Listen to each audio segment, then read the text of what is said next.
boum, boum, boum.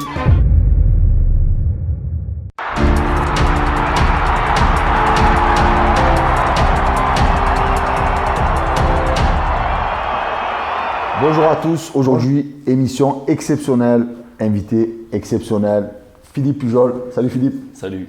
Donc écoute, je suis ravi de te recevoir dans un Parlons Ballon spécial où on va beaucoup parler de ton bouquin, La chute du monstre, qui est la suite de La fabrique du monstre. Donc Philippe, on va parler de toi, puis après on va parler de pas mal de sujets qui m'intéressent et qui intéressent aussi les auditeurs, on va dire, de Parlons Ballon. Donc tu es né à Paris, j'ai découvert ça il n'y a pas longtemps, mais tu es pas resté longtemps. Je suis resté un an. Un an. De 0 à 1 an. Ma mère corse, mon père marseillais. Pour trouver du boulot dans les années 70, il fallait être à Paris. Et ils se sont connus à Paris. Et je suis né là-bas. Et comme je suis né là-bas, il fallait retourner ensuite, pas en Corse, mais à Marseille. Donc je suis arrivé à 1 an ici à l'âge de Marseille. À l'âge de 1 an, je suis revenu à Marseille. Donc, Mais bon, comme Gaudin, le jour où j'ai eu mon prix Albert Londres, a dit qu'il félicitait l'enfant de la Belle de Mai, je suis officiellement Marseillais de naissance. Tu es Marseillais, on va dire ça, ouais, c'est vrai. Et tu vois, je ne savais pas, mais voilà. Donc tu as travaillé pour la Marseillaise, pour le site Info, et tu as une distinction, tu as eu le prix Albert Londres en 2014, donc en fait tu es le Luka Modric du Je suis le Ballon journalisme. d'Or, C'est un le Ballon Ballon d'Or. d'Or 2014 du journalisme. C'est beau. Ouais. C'est beau. Et j'étais un joueur de D2 parce que j'étais fait diversier à la Marseillaise, même si c'est un bon journal, j'étais quand même fait diversier. Et j'ai le Ballon d'Or. Donc, big up à la Marseillaise quand même. Ouais. Petit clin d'œil à ce journal historique marseillais. Bien sûr, très important. Qui a eu des difficultés, qui a failli fermer. Qu'on a tout le temps des difficultés, mais qui sait survivre dans les difficultés. C'est un journal qui a été créé par des résistants pendant la guerre, pas après la guerre.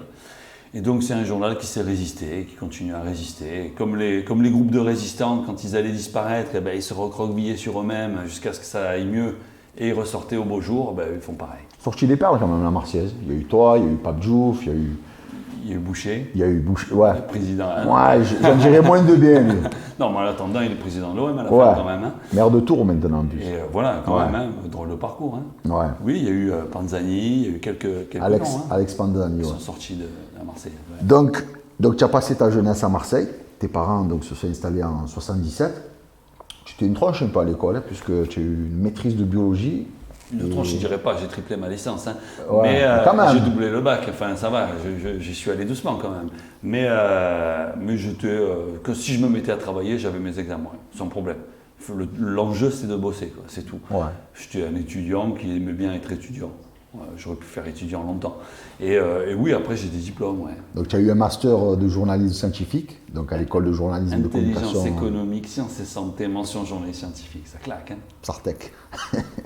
Et donc tu as eu le 76e prix Albert Londres, donc ce qu'on disait, sur ta série d'articles Quartier Shit, sur les quartiers nord de Marseille.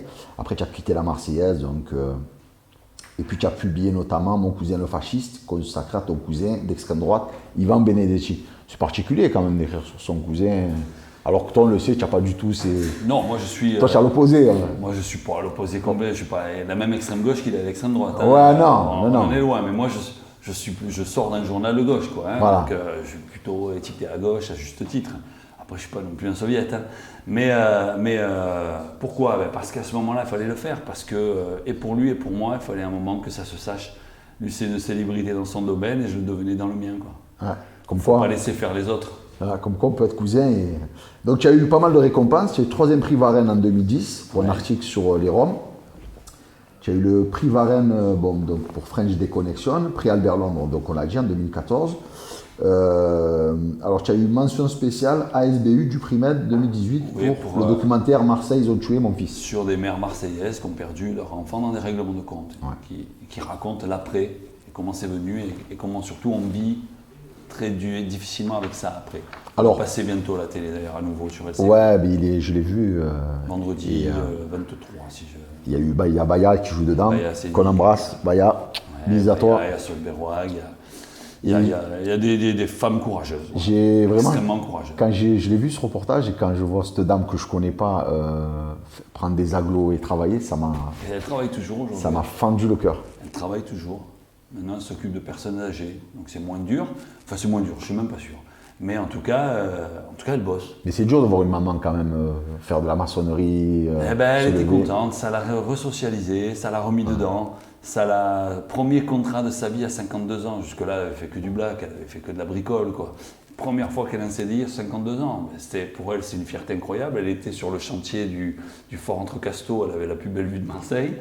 Donc ça a été dur, mais elle a beaucoup aimé ça. Et maintenant, en plus, elle travaille maintenant. Et donc voilà, c'est l'insertion par le travail, c'est pas rien. Et même pour une dame de 50 et quelques. En tout cas, respect à ces mamans, que franchement, c'est beau. Alors, tu sais que bon, l'émission s'appelle Parlons Ballon, donc je suis obligé de te parler de foot.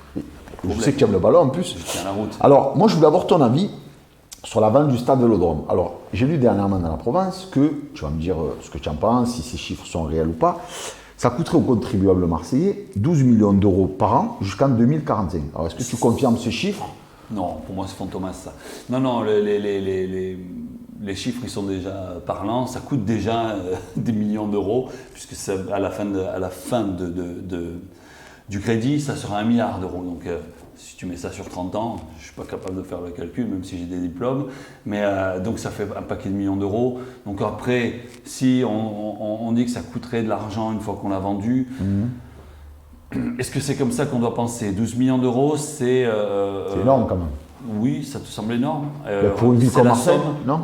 C'est la somme, non. 12 millions d'euros par rapport aux dépenses de la simple vente de la Villa Valmer au privé. Donc un parc qui est face à la corniche. Face à la corniche qui est très beau, on va le vendre dans du privé. Et les gens publics qui aujourd'hui sont dans les structures qui sont dans cet établissement, il va falloir les reloger ailleurs et ça va nous coûter plus cher que le prix du stade Vélodrome par an. Donc pour toi, 12 millions, c'est pas... Non, en plus je pense qu'il y a des arrangements à trouver avec l'Olympique de Marseille sans problème, sur des événementiels. Je pense que c'est pas ça la réalité du choix. Je pense qu'un stade Vélodrome, c'est un bijou de famille que tu veux te garder en cas de problème. Et comme c'est une ville qui est très mal gérée depuis très longtemps, eh bien, il vaut mieux avoir un petit trésor de guerre de 200 millions, 300 millions, je ne sais pas combien on vendrait le stade, j'espère plus cher. Il vaut mieux avoir ce petit trésor en cas de vraiment gros coup dur. Et puis après, d'un point de vue clientéliste, posséder le stade Vélodrome, ça peut servir, parce que quand il y a des milliers de places à distribuer par moment, en moment d'élection, il y en a souvent des élections. Donc non, le stade... Pour moi, c'est évident qu'il faut le vendre à l'OM, mais pas n'importe comment, pas à n'importe quel prix. S'il faut du temps de négociation, on prend le temps. Il faut faire ça bien, il faut mettre des clauses. Donc, ça doit se penser avec des gens compétents. Mais l'OM, maintenant, avec la gestion qu'ils ont plus spécialement intérêt à l'acheter, puisque maintenant, ils font ce qu'ils veulent. Oui, ils font ce qu'ils veulent. Sans avoir à le payer, puisqu'ils se sont arrangés avec... Ouais, mais être en possession d'un stade, c'est quand tu vends ton club derrière, parce qu'un propriétaire pense ça, quand tu vends ton club dans 50, 10 ans, 30 ans même, ben, quand tu vends ton club, tu as le coût du stade et tu peux faire une plus-value sur ton stade. Donc posséder le stade, c'est quand même un gros avantage. L'immobilier, ça reste ce qui est le plus sûr au monde. C'est peut-être pas ce qui fait gagner le plus, mais c'est ce qui est le plus stable, surtout un stade. Et donc, comme ce stade, il a été fait en 2 fois, 98 et tout récemment, Gaudin, il a réussi à faire 2 stades. Il était horrible en 98. Peut-être, mais en attendant, sur le ciel. Dans ce cas-là, il fallait le faire bien du premier coup. Gaudin avait dit à Marseille, il pleut jamais. C'est pour ça. Jamais, ouais, mais il y a du vent. Et puis les champs sont bons, et puis il y avait des conseillers. Gaudin ne comprend rien au ballon, il a le droit. C'est pas un problème de ne pas comprendre. Il n'est pas là pour ça, même s'il était président de l'OM. Ouais, en 95 ans. Mais en attendant, il y avait des conseillers. Pourquoi ça n'a pas été fait, on ne saura jamais ou on saura plus tard. Mais on a fait 2 stades. C'est bon, quand on doit faire des stades, c'est bien, ça alimente les copains, donc c'est bien. Au lieu de faire une fois un coup un stade, on a fait 2 stades. Ça permet de dépenser plus d'argent. Alors aujourd'hui, faire semblant de devoir faire des économies, c'est un peu une blague. Mais Philippe, le stade, finalement, les Marseillais le payent. Mais il n'appartient même pas aux Marseillais, puisqu'il appartient à Réma et Bouygues. Avant, qu'est-ce qu'on faisait? On faisait la fête des écoles dans le stade. Ouais. On a tous dansé dans le stade déguisé en bigorneau, ça nous est tous arrivé. Aujourd'hui, c'est fini, on ne peut plus faire ça. Donc je ne dis pas qu'il faut absolument aller vers ça, mais il faut qu'il y ait des événements populaires et gratuits dans un stade, à un moment ou à un autre. Il faut quelque chose, une grande fête populaire, plutôt de bonne facture tant qu'à faire, pas des trucs fifre et tambourin comme on fait, quoi. Mais en attendant, un stade, ça sert aussi à ça. Alors est-ce qu'on a un beau stade, un stade pas beau? Moi, je le trouve beau. Il est beau quand même. Il est beau, mais en même temps, on a payé ça pour, comme il dit Ricciotti, c'est pas moi qui dis ça, c'est Rudy Ricciotti, celui qui a fait le Mucem, donc grand architecte. Il a dit, expliquez-moi, vous aviez un stade, On a mis une structure métallique et dessus, on a mis de la toile un peu de bonne qualité. On a fait un cirque. Je veux dire, en termes de coût, 1 milliard le cirque, ça fait cher. Hein. Donc, c'est quand même étonnant. C'est plus le rapport coût-résultat. Après, le résultat, c'est vrai, quand on est dedans avec ce nouvel éclairage, avec ce son, avec ce public. Contre Lyon, c'était pas mal. C'est le public, c'est pas le stade qui est beau, c'est le public qui est beau. C'est-à-dire, on met ce stade-là avec Lyon, tu verras, tu vois pas. Magnifique. Donc, toi, tu réponds quoi à ceux qui disent, justement, avec 15 millions d'euros, on pourrait construire des stades pour le football amateur, on pourrait rénover les piscines. Ils ont fait des stades, ils ont rénové les piscines. Ça fait 25 ans qu'ils sont là. Et qu'ils ont c'est l'opposition qui dit ça, c'est pas... Ouais. C'est la gauche qui dit ça, qui dit qu'il faudrait vendre les stades. Entre autres. Pourtant, Vassal, elle ne veut pas vendre le stade. Il y a Vassal qui veut pas le vendre. Ouais. Bruno Gilles est plutôt pour. Payan, si je ne dis pas de bêtises, il est plutôt... Moi, je pense que la sortie sur le stade, il faut la faire dans la durée. Tu vas pas vendre ton stade du jour au lendemain comme ça. On est en train de parler d'un stade, c'est en millions d'euros. Tout ça, ça va s'étudier. Tu vas essayer de savoir si on ne peut pas garder une délégation ou une clause qui va faire que tu vas avoir un usage en tant que municipalité ou métropole. Ça doit se penser avec des gens compétents, des juristes. Et les histoires de coûts, on est en train de parler de sommes, 12 millions, 10 millions d'euros. On les dépense très largement dans des conneries aujourd'hui. Donc, si on devait rénover les écoles, il fallait le faire avant. Hein. Il n'y a pas de problème, ça peut être fait. Non, ce qu'il faut faire très rapidement, au-delà du stade, c'est de rénover l'administration de cette municipalité. L'administration, c'est-à-dire les gens qui gèrent ça. Pas les politiques. Hein. Les politiques, c'est les élections qui doivent le faire. Mais l'administration. Et après, une fois que tu auras rénové l'administration, ce que m'ont dit tous les préfets que j'ai pu rencontrer ces dernières années, c'est une fois qu'on saura que c'est stable et propre, on fera descendre de l'argent de Paris parce que des grosses sommes pour la deuxième ville de France, il y en aura, mais il faut que ce soit suffisamment stable et propre, c'est-à-dire en gros que ce ne soit pas mal utilisé, pour ne pas dire détourné, mais mal utilisé, ça suffira. Pour ça, il faut que ce soit dans de bonnes conditions. Le stade, c'est encore une fois un truc qu'on t'agite, comme ça on s'agite autour et on voit pas ce qui est important. Je me souviens que les supporters avaient fait une banderole à l'époque, en 2014, Menucci vend ta maison, mais pas le stade. Mais à l'époque, tu te souviens ? Moi, je pense qu'il faut le réfléchir doucement, cette sortie du stade. Mais l'enjeu, l'OM, la capacité, les compétences de l'équipe n'est pas sur la vente ou pas du stade, mais regarde tous les grands clubs aujourd'hui dans leur stade. Et je pense que là-dessus, je ne vois pas pourquoi Marseille, ça serait différent. Ah. Et Lyon sont même propriétaires. Une autre question par rapport au ballon. Comment tu expliques que les Qataris ne sont jamais venus investir à Marseille? C'est quoi le problème? Alors ça, j'en sais rien. Mais au-delà des Qataris, pourquoi même pas d'autres milliardaires? Pourquoi c'est un Américain, un Suisse? Je ne sais pas. Est-ce qu'ils ont peur du banditisme, qui est pourtant plus autant présent que ça dans les quartiers, dans le football. Et est-ce que c'est une réputation? À Paris, il y en a aussi. C'est pas le même banditisme, mais c'en est un. Ouais. C'est un banditisme en col blanc que tu maîtrises bien. Ici, tu as un banditisme un peu à l'ancienne, qui était autour du football. On avait toujours des calibres. À Paris, ils n'ont plus les calibres depuis belle lurette, c'est plus nécessaire. Ils mangent avec Sarkozy, quoi. Donc, c'est Sarko qui a fait venir le Qatar. C'est Sarko qui a fait venir le Qatar. Et depuis le Qatar, là, on est dans de la géopolitique. Ils veulent une capitale. Marseille, c'est une capitale de rien pour eux. Donc, pour eux, parce que c'en est une, mais pour eux, c'est pas une capitale. Est-ce que c'est ça? Pourquoi t'as pas des Russes? Parce que les Russes, ils préfèrent Monaco. Ouais. Et au final, oui, c'est une belle vitrine. C'est une grande marque. Et c'est en plus, tu pourrais t'acheter presque ce qu'arrivent à donner les supporters. Pourquoi il n'y a pas ces milliardaires-là? Je ne sais pas pourquoi, mais quelque part, tant mieux, parce que ce n'est pas de l'argent très propre. Et on vaut mieux que ça. On l'a vu dans nos tribunes au moment des commémorations du 5 novembre, ce qu'ont réussi à faire les supporters. On vaut mieux que des Qataris quand même. Alors, justement, tu parles du 5 novembre. Donc là, on va quitter le football, puisque dans Parlons Ballon, on ne parle pas que de football. On a fêté le triste anniversaire de la rue d'Aubagne. Finalement, un an plus tard, il n'y a pas grand-chose qui a changé, à part des arrêtés de péril. Ouais. Alors, ce qui est fou, c'est qu'il n'y ait pas, même symboliquement, un travail fait sur des immeubles. C'est-à-dire que quand tu es un politique, tu penses au symbolique. C'est important. Et donc, symboliquement, tu pourrais bosser sur des immeubles, dire, voyez, ils sortent, tout ça. Ben non, même pas. Et pourquoi? Ce n'est pas une volonté. Il n'y a pas la volonté de ne pas faire. C'est une incapacité. C'est que comment on fait devant cette masse? Ils ne savent pas. Et c'est ce que j'expliquais tout à l'heure sur l'administration. Quand tu as une administration qui est vérolée, ça ne veut pas dire qu'ils ne sont pas compétents, ça veut dire que les gens ne sont pas à la bonne place. Et donc, et puis souvent les services importants sont sous-dotés pour que les choses n'avancent pas. Parce que la sclérose d'un système est important quand on ne veut pas qu'il change. Quand on ne veut pas qu'il change, il ne faut pas qu'il mute. Et donc, On y met des gens qui sont là pour que rien ne bouge. Mais là, alors qu'il faudrait bouger, ils ne sont pas en capacité de le faire. Donc c'est difficile. Donc il y a des erreurs de fait dans tous les sens. Et c'est impressionnant quand même qu'il n'y ait pas de travaux vraiment démarrés, qu'il y ait arrêté de péril, 0 condamnation.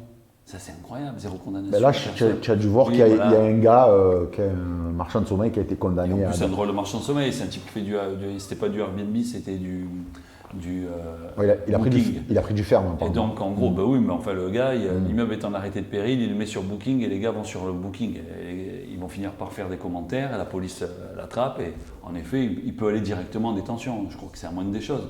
Parce que le gars, il va loin quand même. Mais hormis lui qui est vraiment allé loin, un bourrin quoi en gros, comment expliquer qu'on ait aucune mise en examen, rien. Les marchands de sommeil, on en a des listes entières. Il y en a dans la Marseillaise qui sortent presque tous les jours.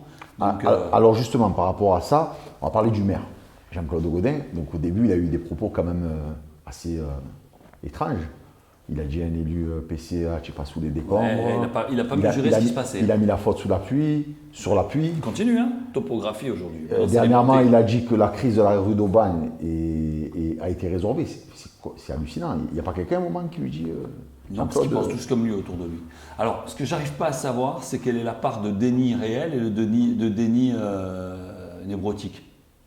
C'est-à-dire, est-ce que c'est un déni politique et qui permet de continuer à avancer, mais on sait très bien qu'on est responsable. Je pense qu'il y en a quelques-uns qui sont comme ça, et d'autres qui sont dans un déni presque pathologique, où à force de se répéter tous, non, on n'y est pour rien, on n'y est pour rien, on n'y est pour rien, ils pensent qu'ils y sont pour rien. Et quand tu dis que ça va le hanter jusqu'à la fin de ses jours, il est sincère selon toi, ou tu penses que c'est un peu... Oui, aujourd'hui il est sincère. Ouais. Oui, aujourd'hui il est sincère. Il faut bien comprendre qu'au début, parce qu'au début c'était « je ne regrette rien », c'était sa phrase. Il ne regrette pas son action politique. Mais ça ne veut pas dire qu'il ne regrette pas que des mecs soient morts, il ne faut pas non plus s'enflammer. Ce qu'il y a, c'est qu'au début, il a tellement peur d'être destitué, comme c'est arrivé à Tasso, un maire en 1938. Pour l'incendie des Galeries Lafayette. Les Galeries Lafayette, il y a eu 74 morts ou 73 avec un ministre qui était en face, boum, il a sauté dans la semaine. Il s'est dit, mince, c'est pour moi. Il s'est recroquevillé sur lui-même et il a plus pensé à lui comme quand on a fait une connerie quand on est minot, là on ne s'excuse pas, on se met comme ça et on attend que ça passe. Ben, c'est un peu ce qu'il a fait. Le temps passant, il a quand même réalisé que c'est dramatique et je pense que les morts, il s'en fout pas, clairement. Clairement, il s'en fout pas. Par contre, je pense qu'il n'a toujours pas mesuré la part de responsabilité des gens qui l'entourent. Parce que moi, je ne mets pas ça que sur Gaudin, c'est ridicule. C'est pas Gaudin qui Alors, justement, mais les gens qui l'entourent sont responsables. On a beaucoup entendu parler de gentrification. Donc c'est quoi la gentrification? T'en as vu, toi, de la gentrification, Marseille? J'en ai pas vu, moi. Par contre, l'aseptisation, j'en ai vu. Paupérisation de certains quartiers pour qu'ils se détruisent, pour faire du business de la misère dessus. 3e arrondissement, 1er arrondissement. On le laisse pourrir, là où j'ai grandi, hein. La butte de Bellevue, à Saint-Mauran, on le laisse pourrir totalement. Comme ça, c'est là où on a eu un marchand de sommeil, on a eu Santelli, qui était un élu, qui avait rue du Jet d'Eau, sur la butte de Bellevue, un appartement. Alors c'est peut-être pas le pire, il y a toujours pire, hein, d'accord, mais en attendant, ces gens-là font du blé sur la misère. Et donc il faut de la misère. Alors, ces gens-là, il n'y a pas qu'eux, il y a aussi une bourgeoisie qui fait ça, il y a aussi des notables qui font ça, il y a aussi des gens dans ces quartiers qui... Donc il y a une... Tu en as un qui a rénové un local à vélo aussi, Malgré. Ouais, Malgré, tout ça. Donc il y a du business à faire sur cette misère-là. Et en même temps, un jour, tu sais que tu vas tout raser, faire pousser des immeubles. Ça, c'est l'autre étape. Après la paupérisation, c'est l'étape de l'aseptisation. Il n'y a jamais de gentrification. L'aseptisation, c'est des immeubles moches, là. C'est-à-dire parking au rez-de-chaussée, tu montes dans les étages, 2 mètres de plafond, c'est une horreur. Tu mets Netflix comme ça, plus personne ne descend, ils regardent tous Netflix. Tu n'as pas besoin de gérer la voie publique, puisqu'ils sont tous là-haut. Tu finis, même dans les cités aujourd'hui, les gens sortent, on est d'accord, ils sont dehors, il y a des agoras, tout ça, il y a les défauts qu'il y a, mais il y a les qualités. Mais là, tu enlèves même ça. Et donc, tu as ce qu'on a fait, ça existe à la Capelette, ce qu'ils ont refait à la Capelette, derrière le palais de la Glisse, on a des bâtiments en U, donc déjà ça fait penser à la prison, hein, les gens ils se voient, et ça se paupérise déjà, c'est-à-dire c'est l'aseptisation, et c'est déjà en train de... Il y a déjà les gens qui ont acheté qui partent, et que c'est remplacé par des problèmes. Parce qu'en fait tout est géré au coup par coup, à 2 mois près, quoi. Le tout c'est de donner un business à Bouygues, à Vinci, aux grands groupes. Ça ne veut pas dire qu'ils trichent, ça ne veut pas dire qu'il y a un problème, ça veut dire qu'on leur donne le business. Eux, c'est des grands groupes internationaux, ils s'en foutent de Marseille. C'est une ligne dans la liste de ce qu'ils ont à l'échelle internationale. Ils s'en foutent. Si demain tu leur dis, Marseille, ça va être plus compliqué pour construire, il y aura plein de contraintes, ils ronchonneront un peu, mais ils le feront. Comme ils le font à Nantes, comme ils le font à Bordeaux. C'est faisable. Donc, nous, il y a une volonté d'aseptiser. Pourquoi? Parce que pour gentrifier, qu'est-ce qu'il faut? Il faut du travail de cadre. Déjà, le travail, il n'y en a pas beaucoup, alors du travail de cadre encore moins. Il faut des écoles, il faut de la culture. Alors, la culture, ça vient doucement, mais ce n'est pas encore à la hauteur. Les écoles, on a vu, hein, dans quel état on est. Il faut toute une série de services que tu vas donner à ceux qu'on appelle à tort les bobos. Mais les bobos, aujourd'hui, quel intérêt ils ont de venir? Ils vont au Calanque une fois ou deux, ok, mais après, à un moment, il faut aller à la piscine. Ils vont tous au cercle. Et justement, Philippe, tu parlais des écoles. Bon, tu sais que les écoles, ils sont dans un état à Marseille lamentable. C'est incroyable. Entre les punaises de lit dans le 3e. Le froid, les faux plafonds qui s'effondrent, les rats. Voilà, on a vu ça et tout. Il y a eu un PPP des écoles qui a été retoqué. Business. On laisse s'effondrer, c'est s'effondrer. État d'urgence, vite, on envoie les sous. La puissance publique n'est pas capable de le faire. Faisons faire le privé, on les paye sur 40 ans. C'est tout. On laisse pourrir. C'est une bonne chose que ça a été retoqué alors. Heureusement. 34 écoles sur 400 et quelques à des millions et des millions d'euros. Non, il faut faire ça bien maintenant. On avait dépassé le milliard pour ce PPP. Oui, parce qu'après, il y a les. Ouais, oui, on allait au milliard, mais on était à 34 écoles. Un milliard pour 34 écoles. À Marseille, il y en a plus de 444. Hein, je crois qu'il y en a 470 en fait. Je ne suis pas sûr. Ils ont rajouté. Ouais. En fait, ils ne connaissaient pas le nombre d'écoles, parce que quand ils ont un directeur qui est directeur de 2 écoles, ils comptaient une école.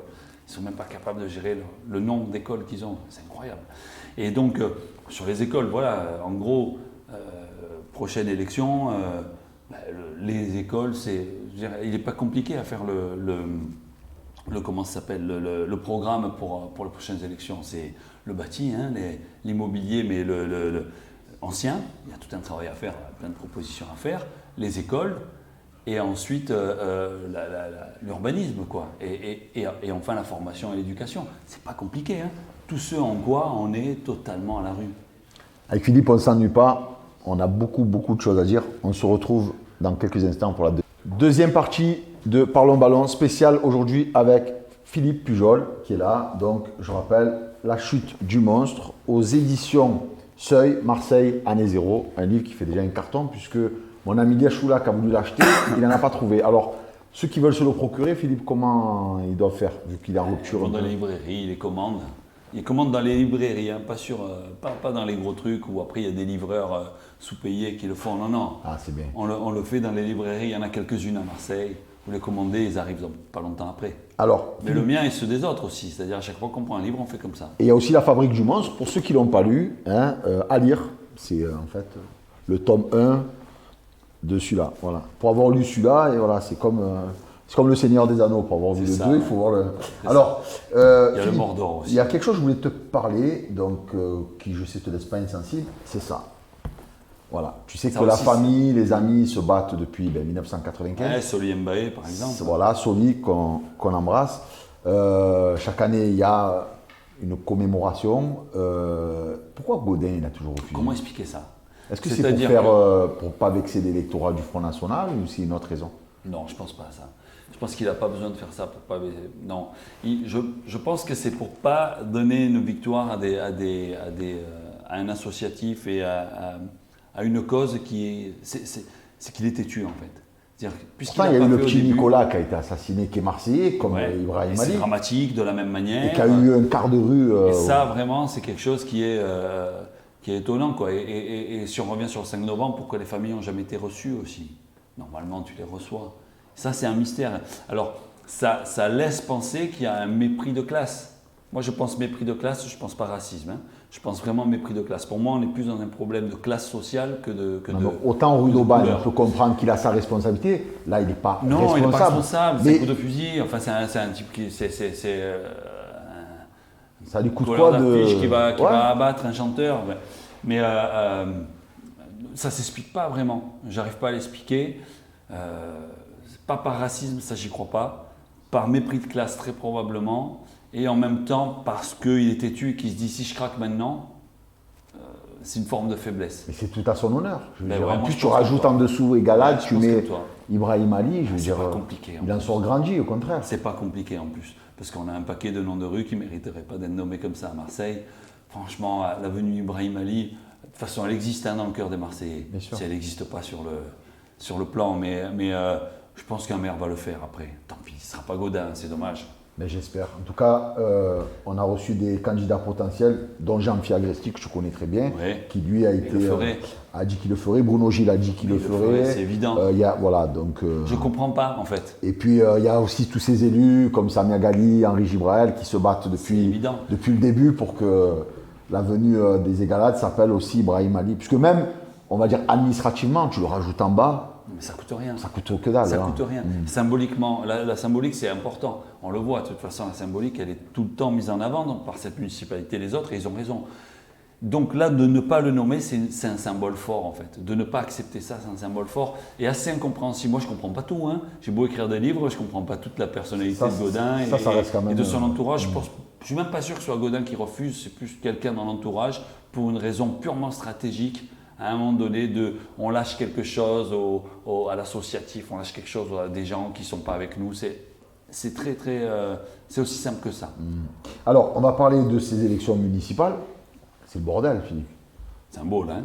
Tout est fragile. Tu prends le popcorn, tu manges et tu regardes. Ouais, tout est fragile. À droite, tu as Martin Vassal et Bruno Gilles. Ouais, c'est pire que ça encore. Alors, à La République En Marche, donc il y a plusieurs potentiels, candidats potentiels. Donc, Saïd Amada, Agresti, Joan Bensivenga, Berlan, il y a une architecte aussi, Corinne Vezoni. Il y a un parachuté qui traîne aussi, je ne vais pas dire son nom parce qu'il ne veut pas, mais il y a un parachuté qui attend son heure. Non, il y a du. Ah, si tu as un scoop pour Parlons Ballon, je crois. Il y a un parachuté qui attend de voir s'il pourra ou pas, si c'est faisable. En fait, il ne se ferme rien. Hein. Ouais. Personne ne se ferme rien. En fait, le seul Philippe finalement qui a un ordre de marche, malheureusement, c'est Ravier. C'est le Front National, avec quelques petits désaccords. Ah ouais. Quelques petits désaccords sur des secteurs qu'il n'arrangera peut-être pas forcément, mais ce n'est pas dramatique parce que, tu sais, le Front National, en fait, les gens comptent le candidat, il ne compte pas. Tu mets un cochon sur les affiches, il vote comme un Front National. Tu vois, tu mets une poule, il vote Front National, pareil. C'est-à-dire qu'on vote Front National, Rassemblement National, on ne vote pas un mec. C'est particulier. Ça reste un vote, même si à Marseille, ce n'est pas exactement le Rassemblement National français, ce n'est pas exactement le même. Ici, on a un Rassemblement National qui est avec une base de pieds noirs qui reste encore important, ce qui ne veut pas dire que tous les pieds noirs votent Front National, loin de là, mais on a cette base-là. Et après, on a un Front National de contestation qui existe aussi. Et après, on a un Front National aussi de racisme sincère et total, hein, et ancré. Et souvent, ce sont les derniers migrants qui sont les nouveaux racistes, hein, enfin les avant-derniers plutôt, en fonction de qui arrive derrière. Donc on a un Front National comme ça. Et on a un Front National qui est malin à Marseille parce qu'ils savent jouer avec toutes les détestations. Tu prends l'antisémitisme, l'islamophobie, un peu d'homophobie au milieu de tout ça et 2-3 autres trucs, tu auras toujours quelqu'un qui va détester quelque chose dans ces choses-là. Et donc tu peux avoir un homo anti-islam, un juif anti-homo, et tu te débrouilles à toujours mettre une détestation en avant. Tu penses que Ravier va repasser ? Non, c'est pas fait. Je pense qu'il peut repasser. Mais 2014, il y avait quand même de nombreuses trahisons autour de Menucci. Il y avait la candidature de Pape Diouf qui ne s'est pas retirée derrière, qui était quand même étonnant. Il y avait Nora Preciosi à la manœuvre. Pape Diouf, il a été fidèle à sa ligne de conduite. Mais ça a fait tout ça, quoi. Il y avait des socialistes qui se sont tirés dessus comme jamais. Il y a eu énormément d'événements qui ont fait qu'il est passé. Demain, si une des structures est un peu plus costaud que les autres, un des mouvements, c'est pas certain qu'il passe non plus. Cependant, le Front National sera fort à peu près partout, sauf peut-être dans le 1, 7, 2, 3 et 6, 8, où là, c'est pas trop. Mais il sera fort partout et ça sera le faiseur de roi. C'est lui qui va décider. Le truc est simple. Ouais. Ceux qui arrivent dans les deux premiers, il y aura le Front Nat dans les deux premiers. Celui qui est premier ou deuxième, qui est juste à côté du Front Nat, il fera appel au Front républicain et les autres seront obligés plus ou moins de se coller, parce que sinon tu es le grand méchant. Et donc le risque, c'est que le but du jeu, c'est d'arriver coller au Front Nat. Et les derniers sondages qui sont sortis, tu en penses quoi ? C'est des fantomas. Bidon ? Fantomatiques, ça n'existe pas. Je pense qu'ils sont plus ou moins bidonnés. D'ailleurs, ils mettent du temps à sortir. Entre le moment où nous, on en entend parler, journalistes, tout ça, et le moment où ils sortent, il y a des moments où on réfléchit à comment ne pas sortir un truc trop ridicule. Quand je vois où ils sortent et que je vois les événements subventionnés le même jour par les mêmes publications, des fois tu te dis ok. Non, je pense que c'est justement comme toutes les lignes sont fragiles, c'est fragile un peu partout, hein, à gauche, au centre, à droite. Et bien en fait, en mettant des sondages, d'un seul coup tu mets les verts très haut, ben, ça permet de fragmenter la gauche. Puis avec ces sondages-là, ça permet de bouger les lignes. Ça ne marche pas tant que ça. Les lignes vont encore bouger. Je pense que le groupe final ne sera pas du tout ce qu'on a aujourd'hui. La droite est fragile, même si Vassal donne l'impression d'être forte. Elle est quand même très divisée en son sein, parce que comme elle est très autoritaire. Bruno Gilles ira au bout. Bruno Gilles, il ne va pas partir. Il a dit dans Parlons Ballon, il ira au bout, quoi qu'il arrive. Et il a raison. Si Vassal est obligé d'arrêter pour une raison ou pour une autre, il n'y aura plus que lui. Il n'est pas bête. Il a raison. Et puis, il est là depuis longtemps. Et puis il a connu une grève de cœur. Une grève de cœur, c'est pas rien. Il a vu la mort de près. Il ne va pas s'arrêter au premier combat venu, quoi. Il en a connu un costaud. Et puis, il assume ce qu'il est. Son petit côté clientéliste et tout, c'est la droite catho qui s'assume. C'est pas les bonnies mensonges et le pipeau et le déni et les millions, les milliers et milliers d'euros de com et de coaching qu'on a à côté. Mais Gaudin, ce qu'il savait faire, c'était faire du consensus. Il arrivait à donner un peu à tout le monde et il arrivait à être sympa. Alors, il n'était pas sympa dans la vraie vie, mais au moins, il paraissait sympa. En même temps, il est fort, Gaudin. C'est-à-dire que quand tu... Très fort. Quand tu dis dans le reportage de Gilles Roff, que tu as dû certainement voir, que « Mais non, mais j'ai pas dit à Renaud Muselier que je voulais laisser la place. » Et puis, elle dit « Mais non, mais j'étais fatigué. » Et puis, à Bruno Gilles, je ne l'ai pas dit.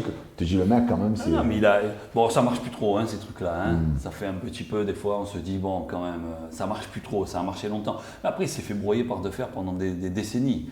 Quand il arrive derrière, il a toute la technique, hein, il sait faire. Hein. Donc c'est un monstre politique inégalable aujourd'hui, hein, Gaudin. Hein. Et donc c'est un type qui aura encore son mot à dire dans ces élections-là. On n'a pas d'équivalent nulle part aujourd'hui dans le charisme. D'ailleurs, on n'a pas de charisme. Hein. Regardez-les tous un par un. C'est la photo de classe, elle ne laissera pas souvenir celle-là. Hein. Alors moi j'aimerais bien avoir ton avis sur les secteurs, parce que ça, on va me le reprocher parmi mes amis si je ne te pose pas la question. Dans les secteurs, donc le 1-7, tu vois quoi plutôt, Mais je ne sais même pas quels vont être les groupes. Est-ce que tu sais si que la tu partie vois, par gauche exemple, de En Marche va aller avec la partie droite du Printemps Marseillais pour créer un nouveau truc, que tu auras une gauche là, que tu auras, je ne sais pas moi, un Yvon Berland plus à droite qui va avoir... Mais on en est à une situation que là, c'est très difficile de dire... Il n'y a pas de pronostic par secteur. Enfin, par secteur, le 1-7 est prenable par une gauche avec grande difficulté, mais comme il est le 5 novembre, tu peux aller chercher sur le 1. Le 2-3, la gauche normalement devrait se débrouiller. Le 15-16, s'ils ont l'intelligence de garder une Samia Gali dans le coin qui est puissante, ils pourront. S'ils vont chercher ailleurs, ils prennent un risque à Valofronat. Après, c'est des coups de poker. Hein. La politique, c'est aussi ça.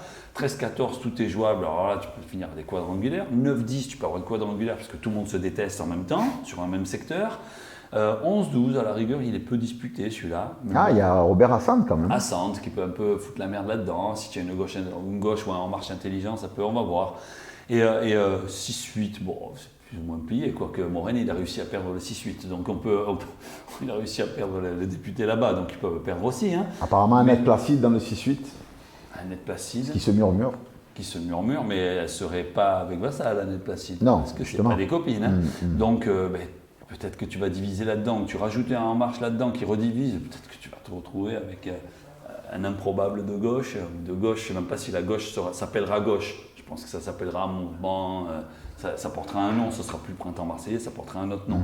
Eh bien, tout est possible encore à l'heure actuelle. Ce n'est pas voter en touche que de dire ça, c'est que les candidats, je crois que Hamada aujourd'hui vient de se porter candidat, pas à la candidature, mais aux élections, en disant j'irai au bout. J'ai vu ça, ouais. Donc, ça va encore bouger 20 fois, ils sont tous candidats, il va y avoir plus de candidats que d'électeurs au bout d'un moment. Donc ça, on va voir ce que ça va... Mais justement, qui c'est le grand gagnant de ce chaos? Personne pour le moment, personne, parce que comme ça se divise de partout, pour le moment personne, et ça ne peut pas rester comme ça. On risque d'avoir une ville ingouvernable? Non, dans les 15-20 jours, c'est réglé. Ah ouais? Ouais, c'est obligé. Ils sont tous, de droite comme de gauche, ils sont tous conscients de ce qui se joue et à un moment, des concessions se feront. Mais là, tu as un moment, comme tout est fragile, chacun tire à soi, en jouant de l'esbrouf, du bluff, tout ça. Donc il y a un moment où ils vont se dire, bon, qu'est-ce qu'on fait? On perd tout? On déchire tout? Hein, on se bagarre avec la couverture, on déchire tout, on n'a plus rien? Non, je pense qu'à un moment, ils vont s'unir, ils vont trouver un consensus qui risque d'être un consensus mou, mais qui peut être aussi une surprise. Hein. Tu penses que Gaudin, par rapport à ce qu'on peut entendre, qu'il veut que derrière lui ce soit le déluge ou pas en fait? Il n'a pas pensé comme ça. Je pense que Gaudin, pour rester au pouvoir, a été obligé de mettre personne autour de lui. Et donc aujourd'hui, en bout de chaîne, eh bien, il n'a personne autour de lui. Mais ce n'était pas la volonté de personne après moi. Ce n'était pas la volonté d'être. C'était pour rester, il fallait qu'il n'y ait personne. Le muselier était un peu là. L'histoire des dauphins qui s'échouent sur la plage. Non. C'est pas, le but n'était pas de mettre cette situation-là, après moi, plus rien. De toute façon, il restera dans l'histoire. Il n'y a pas de problème, c'est gagné ça. Mais le but pour rester, c'est qu'il y ait des gars autour de lui. Il fallait surtout qu'il y ait des gars. Donc il y a tous les dégâts, je ne vais pas te les nommer, hein. Pour moi tu le sais, hein. Il y a tous les dégâts qui étaient autour de lui. Tu parles pas des dégâts de la sauvagère? Non, moi je te parle pas des dégâts de la sauvagère, je te parle des dégâts du Big up Karim et Nono. Et donc, comment tu expliques que ton livre, il rencontre un succès monumental? Parce qu'il y a une attente. Parce qu'il y a une attente d'explication de cette ville. Parce qu'il n'y a pas que mon livre qui a un succès. Le livre de Gilles, le film de Gilles Roff, il a été regardé. Un documentaire sur la politique, c'est pas regardé d'habitude. Hein. C'est juste les gens qui sont à fond. Alors que là, d'un seul coup, c'est regardé. Parce qu'il y a un changement assuré qui arrive et on va essayer de comprendre un maximum. Donc il y a mon livre, il y aura ceux qui vont arriver, il y a le livre de Karine Bonjour sur le 5 novembre. Il y a plein de choses qui sortent maintenant. Parce qu'on n'est pas bête pour qu'on les sorte maintenant, parce qu'il y a des élections, on n'est pas complètement couillon dans l'édition. Donc on se débrouille à sortir ça quand il faut. Et tu penses que ton livre, le film de Gilles Roff, ça peut jouer sur le scrutin, très honnêtement? Ça peut influencer à 4 mois? Moi je pense que ça influence pas sur le scrutin, mais ça influence sur les mouvements actuels de constitution de famille, où on se sert de ces livres et de ces documentaires et des consultations qu'on peut faire, parce qu'on nous parle tout simplement, Gilles comme moi, comme d'autres, hein. On parle de nous deux parce que c'est notre actu, mais il y en a d'autres. Hein. Et bien, vous connaissez bien Marseille, tous les deux. On connaît bien, mais ceux de Mars Actu, ceux de la Marseillaise, il y en a plein d'autres. Et en fait, on a plus une influence légère sur les groupes qui se font donc, au niveau des militants qu'au niveau de la population. La population, donc les électeurs, ceux qu'il faut avoir au final, ils ne vont pas lire mon livre, les 3 quarts. Tu as 850 000 habitants, 400 000 qui votent, je ne vais pas faire 400 000 exemplaires. Hein. Si j'en vends 10 000, c'est déjà énorme. Et les 10 000, ça ne fait pas beaucoup d'électeurs. Donc ce n'est pas là-dessus que ça se joue. Le livre ne va pas chambouler l'élection, le film, ça. C'est pour ça qu'il ne faut pas... C'est-à-dire le Marseillais lambda qui achète ton livre, qui le lit. Oui, mais il n'y a pas le Marseillais lambda qui achète mon livre. Quand je dis lambda, c'est-à-dire que le mec n'est pas forcément encarté ou quoi. Oui. Il lit ton bouquin. Il voit le film de Gilles Roff. Est-ce qu'il va changer? Est-ce qu'il va avoir une réflexion? Oui, il va avoir une réflexion. Il va faire un choix par rapport à sa propre idéologie, sa propre histoire. C'est-à-dire qu'un livre n'est pas capable d'orienter un vote. Ça, c'est pas vrai. Par contre, il va, par rapport à sa propre histoire, il va en faire quelque chose. D'ailleurs, il va peut-être lire quelque chose que je n'ai pas écrit. Ça arrive très souvent. On me dit, tu as écrit ça, tout ça. Non, pas du tout. En fait, c'est parce qu'on interprète par rapport à son vécu. Et ça va peut-être orienter son vote. Mais je ne te dis pas dans quel sens, j'en ai aucune idée. Par contre, ça reste à la marge, quoi. Je pense qu'aujourd'hui, aller serrer des mains dans les maisons de retraite, ça reste plus efficace que de sortir un livre, largement. La plupart des candidats, ils n'ont pas sorti de livre récemment. Hein. Ils n'arrivent pas à les lire, donc comment tu veux qu'ils les écrivent? Alors moi, j'ai vu beaucoup tes interventions dans les grandes émissions, notamment dans Quotidien et compagnie. Et ça me fait rire quand tu parles du peuchérisme, quand tu parles du clientélisme, ça tu as toujours fait. Ça ici on le connaît bien. Après quand je fais des télés nationales… Le bashing aussi, quand tu parles du bashing, c'est rigolo. Le bashing, les conneries, ce truc. Le bashing, ça n'existe pas. C'est-à-dire, le bashing, ça veut dire dénigrement. Hein, on se rappelle ce que ça veut dire. Mais le dénigrement, c'est les élus qui l'ont envers Marseille et les Marseillais. Alors dans ce cas-là, le bashing, c'est un bashing anti-marseillais. C'est pas un bashing anti-Marseille ou anti-Gaudin. Qu'est-ce qu'on en a à cirer? Médias nationaux, médias locaux, intellectuels, citoyens, à faire du bashing Gaudin. Ils se donnent beaucoup d'importance, ou du bashing anti-Marseille.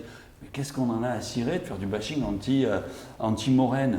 Le type, il n'existe pas. Il a une non-existence quasi totale. Pourquoi tu veux qu'on fasse du bashing? C'est-à-dire que le bashing, là, c'est juste parce qu'on décrit quelque chose. C'est un thermomètre. Okay, donc on dit, oh, le thermomètre, c'est un méchant. Mais non, mais t'es malade. Qu'est-ce que tu veux dire? Et puis la maladie, c'est toi qui l'as mis en plus. Donc le bashing, pour moi, il existe envers les Marseillais. Ouais, c'est le dénigrement. On va revenir au vrai mot. C'est le dénigrement envers les Marseillais. C'est Gaudin beaucoup qui disait bashing, le Marseille bashing. On a dû lui apprendre, parce que bashing, c'est pas dans son vocabulaire de départ. Hein. Bashing, lui, Gaudin, il est plus dans il est très bon, il maîtrise très bien le vocabulaire provençal et marseillais, il est super fort, hein, pour ça il est trop bon. Hein. Mais le bashing, on a dû lui dire, tiens, c'est facile à dire en plus, prends ça, ça marche bien, ça parle aux jeunes. Et puis voilà, puis tu es Marseillais, tu aimes ta ville, comme la plupart des Marseillais, pour de bonnes raisons, parce que les gens se parlent. parce qu'on s'aime bien, parce qu'on discute, et parce qu'en plus, un blanc, un arabe, un noir, ça parle ensemble. C'est plus si courant que ça aujourd'hui. Hein. Et nous, à Marseille, on arrive encore à trouver ça. Justement, Philippe, tous les deux, on se connaît, on est amis, donc on se parle normal. Mais quand tu vois les scores du Front National, tu te dis pas, en fait, finalement, le Marseille cosmopolite, c'est bidon? Alors, le Marseille cosmopolite, est-ce qu'il a vraiment existé? Oui, dans la difficulté. Mais toi et moi, on a un accent qui est proche tous les deux. Tu nous mets qu'à la radio, on parle, tu dis lequel est originaire de Corse, lequel est originaire du Maghreb, c'est pas si simple. C'est vrai. Toi et moi, on a la même tête, on a la même barbe, la même coupe de cheveux. J'en ai moins, mais tu vois, je veux dire, regarde bien, en fait, il y a une typologie marseillaise qui est assez globale, qui dépasse largement les origines ethniques. Et on est Marseillais avant d'être Français. Ouais, on est Marseillais avant d'être Français, toi avant d'être Algérien, moi avant d'être Corse, et puis après moi je sors mon côté Corse dès que possible. Quand je suis dans les cités, avant je le fais plus maintenant, mais de temps en temps je sentais que je prenais mon pire accent corse, ça plaisait, donc je surjouais un accent corse ridicule. On a chacun nos identités, on s'en sert, c'est très marseillais, puis surtout t'es Marseillais quand t'es là, quoi. T'es pas Marseillais de sang, t'es pas Marseillais parce que tu vis ici, tu es Marseillais, tu arrives. Tu adoptes ce langage, tu es Marseillais, il n'y a pas besoin, tu peux avoir la gueule que tu veux, et ça c'est réel. Après maintenant, il y a une ségrégation sociale, ça totalement, et de plus en plus. Et la ségrégation sociale te donne une illusion de ségrégation ethnique. Pourquoi? Parce que les pauvres, dans telle cité, c'est les Comoriens, dans telle cité, c'est les Maghrébins. Les Maghrébins sont un peu plus inclus dans la société marseillaise. Donc, mais pour autant, tu as les gitans, tout ça, donc tu as une illusion de regroupement ethnique. Mais en fait, c'est des regroupements sociaux. Parce que dès qu'on en a l'occasion, on est sur les mêmes. On est ensemble avec des origines ethniques différentes. Marseille arrive à faire ça. C'est dans la douleur, ça se fait avec des assassinats, hein, comme Ibrahim Ali, ça se fait avec des difficultés, mais ça se fait quand même. Donc, la ville cosmopolite, c'est survendu. Mais ça existe vraiment. C'est pas du pipeau. C'est pas du bluff pour toi? Non, ça existe. Ça existe. Moi, je viens de tourner un film à Saint-Maurent, que des blacks. Quand on discute de la même chose. Et pourtant, je pourrais être leur papa, on a 20 ans d'écart. Donc même intergénérationnel, on arrive à parler des mêmes trucs et tout. On a un accent qui est proche, on a un vocabulaire qui est proche. Et surtout, on a ce côté un petit peu qui peut agacer, mais ce petit incivisme sympa, que moi j'aime bien, ce petit caractère un peu... Ce qui fait... un mélange de Mamba les couilles et de Amendonné, tu vois. Et ben ça, c'est pas quelque chose qui est problématique pour moi. C'est quelque chose qui fait qu'on a une sorte d'humour et de fatalisme qui nous permet d'encaisser les difficultés de cette ville, et on l'a tous. Parce que tous ceux qui sont arrivés ici, leurs ancêtres au moins, ont fui la faim ou la guerre. Moi, mes parents, du côté corse, ils ne sont pas venus ici pour autre chose que partir d'un village où tu n'avais aucun autre moyen.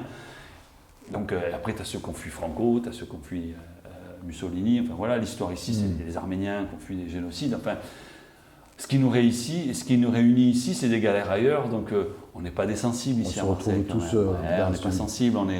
Pour finir, Philippe, puisque bon, l'émission malheureusement touche à sa fin, et dommage parce qu'on pourrait parler des heures, mais bon, tu reviendras quand tu auras le temps. Ouais. Et je te remercie parce que je sais qu'en ce moment tu cours tous les plateaux parisiens, et je te remercie d'être venu.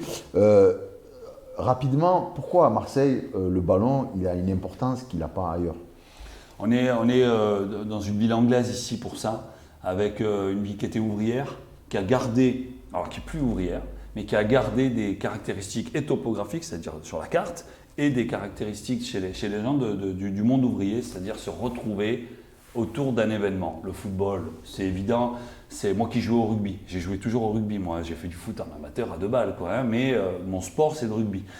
Et c'est bien plus compliqué que le football, parce que les règles sont compliquées, il faut faire ça en arrière, c'est la règle du hors-jeu, tu te rends fou au rugby. Le foot, finalement, à part le hors-jeu, et encore, tout est facile. Pas les mains, pas les suites, tu joues à n'importe quoi, donc c'est accessible à tous, c'est ludique, c'est marrant tout de suite. Donc c'est un sport populaire, évidemment, et c'est un sport en plus qui fait rêver, parce que dans les quartiers pauvres, et il y en a beaucoup à Marseille, c'est un des moyens de se rêver se rêver riche, ou en tout cas connu ou célèbre. Donc il y a beaucoup de minots qui rêvent ça. Et d'ailleurs, c'est un des trucs qui gangrène le ballon amateur ici, c'est qu'ils ont tous l'impression qu'ils vont avoir le prochain Zidane. Alors qu'il suffirait que déjà que le minot s'amuse, ça suffirait. C'est le plus, mais en fait, important. Tu as une ville populaire, de culture ouvrière, même si elle a oublié, mais la culture reste. Hein, regarde, toi il te reste encore de l'Algérie en toi, moi il reste du Corse, et pourtant on n'y est pas souvent au pays. Hein. Et le truc là de notre culture ouvrière est resté. Donc être dans un stade, et un stade en plus c'est vachement important, c'est l'un des derniers endroits de contestation. L'endroit où on conteste le plus en France, c'est dans les stades. Hein, on veut les fumigènes, on veut pas tel joueur, on veut que lui se barre, on veut que lui revienne. Et on a raison, c'est un des derniers lieux politiques dans le sens noble du terme. Et à Marseille, ce qui est bien, c'est qu'on a des gens qui ont une conscience politique dans le stade. Et ça, je ne sais pas où ça se trouve ailleurs en France. Hein. Pas de partout. Philippe, merci beaucoup. Merci à toi. Je rappelle donc la sortie de ton livre, La chute du monstre, Marseille, année zéro, aux éditions Seuil. Donc, achetez-le parce qu'il n'en reste plus beaucoup. Et ça se réimprime. On se retrouve bientôt pour une nouvelle émission de Parle au Ballon. Ciao.